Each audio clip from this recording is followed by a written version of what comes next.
الله الحمد لله رب العالمين والصلاة والسلام على أشرف الأنبياء المرسلين سيدنا محمد وعلى آله وصحبه أجمعين. رب اشرح لي صدري ويسر لي أمري واحلل عقدة من لساني يفقهوا قولي. رب يسر ولا تؤسر، رب تم بالخير، رب زدني علما وفهما وإيمانا. أما بعد، السلام عليكم ورحمة الله وبركاته. Tamam, üçüncü dersimiz inşallah kameriye ve şemsiye harflerdir. Ərəb əlifbasında 28 hərfimiz vardır. Bunlardan 14'ü kameriye, 14'ü ise şemsiye harfler. Ərəbcə şəmsun günəş, qamer isə ay deməkdir. Şemsiye harflerimiz bunlardır. Tə, fə, dəl, dəl, ra, zeyn, sin, şin, sad, dad, da, va, ləm, nun. Kameriye harflerimiz ise bunlardır. ألف باء جيم حاء خاء عين غين فاء قاف كاف ميم ها vav ya. Deməli, qamari hərflərində əl artikalı oxunur, əl artikalı oxunur. Qamari hərflərimizdə əl artikulu oxunur. Şəmsi hərflərimizdə isə əl artikulu oxunmur. Bu haqda bir neçə nəzəriyyəmiz vardır. Birinci nəzəriyyəmiz romantik nəzəriyyədir. Bu nəzəriyyəyə görə ləm hərfi ulduzdur. Günəş çıxanda işığı güclü olduğu üçün ulduz görünmür. Ay çıxanda isə ulduz görünür. Yəni ləmdən sonra günəş hərfləri gəlsə, ləm oxunmur. Ay hərfləri gəlsə, ləm oxunur. İkinci nəzəriyyəmiz isə ay və günəş hər zaman insanların diqqətini cəlb edən, onlara maraqlı gələn səma cisimlərdir. Ərəblər görüblər ki, əl-qəmər deyəndə ləmi tələffüz edirlər, oxuyurlar. Ona görə deyiblər ki, ləm hərfi tələffüz edilərsə, ondan sonra gələn hərflər qəməri hərflər deyil. Əş-şəmsu deyəndə isə ləmi tələffüz etmədikləri üçün deyiblər ki, ləm tələffüz oxunmursa və ondan sonra şəddəli hərf gəlirsə, onda bu hərflərə şəmsiyyə hərfləri deyir. Üçüncü nəzəriyyəmiz isə bu elmi nəzəriyyədir. Ləm hərfi məxrəci dilin ön yollarıdır. Ləmdən sonra gələn hərf ləmin məxrəci yaxın məxrəcə yerləşərsə, bu zaman ləm oxunmayacaq. Ondan sonra gələn hərf şəddəli oxunacaqdır. Əgər ləmdən sonra hərf ləmin məxrəcinə uzaq məxrəcə yerləşərsə, ləm tələffüz olunacaq. İzhar qəməriyyə, idğam şəmsiyyə misallar buradadır. İdğam şəmsiyyə misal budur. Ət-təbəu. İzhar qəməriyyə isə misal budur. Əl-bəqi. Əl-bəqi.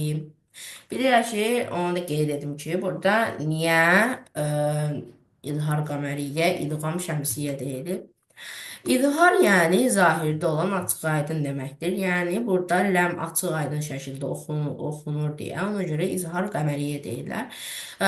İdğam şəmsiyyədə isə ləm açıq aydın oxunmur deyə, ona görə idğam şəmsiyyə deyirlər. Bir də ki, onu da qeyd edim ki, əlif ləm, ləmut tərifdir. Ərəb dilində müəyyənlik bildirir. Bu artikl isimlərə qoşularaq onda müəyyən edir. Bu İdğam şəmsiyyə olan nümunələrimizdir.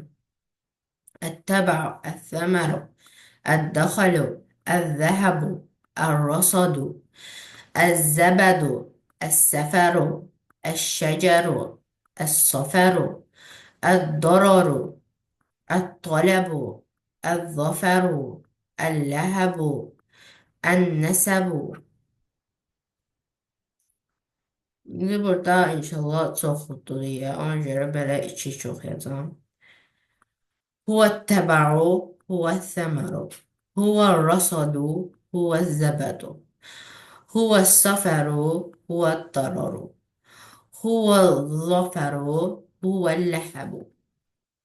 Orada isə idğam qəməriyyə olan, izhar qəməriyyə olan misaldır.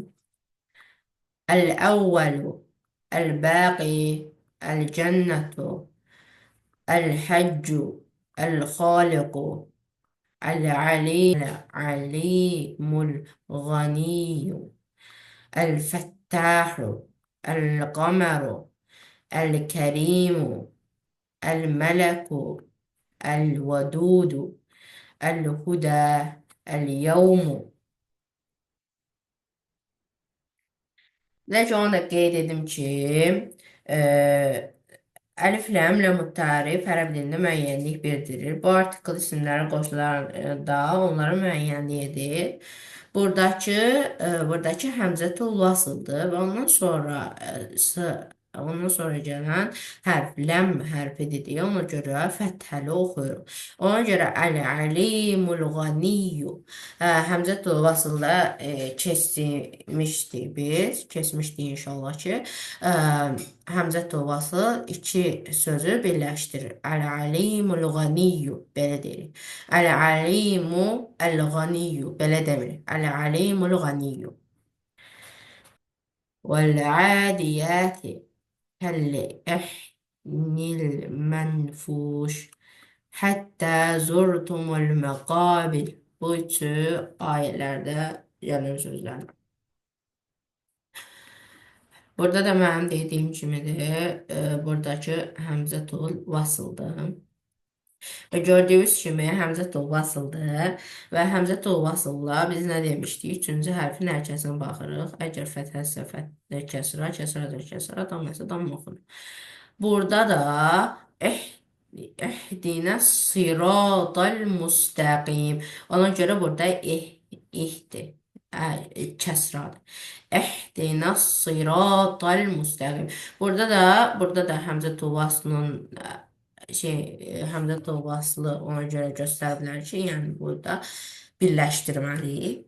Həmzə Tolbaslıda gördüyünüz kimi sadın yarımçıq formasıdır. Bugünkü dərsimiz bu qədər və axiru davana elhamdülillahi rabbil alemin.